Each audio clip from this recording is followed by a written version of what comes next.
एक शेर मला आठवतोय जे मी नेहमी म्हणतो आपल्या विरोधकांना,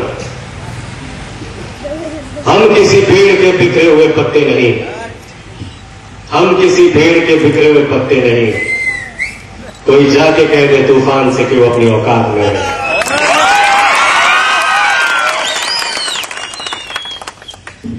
आणि येत्या 13 तारखेला काँग्रेसलाच मतदान करा, कारण की मी नेहमी ऐकतोय तुझे मेरी कसम, तुझे मेरी कसम इकडे तिकडे, म्हणून तो विषय सध्याचा नाहीये। म्हणून काँग्रेस पक्षाला मतदान करा, तुझे मेरी कसम।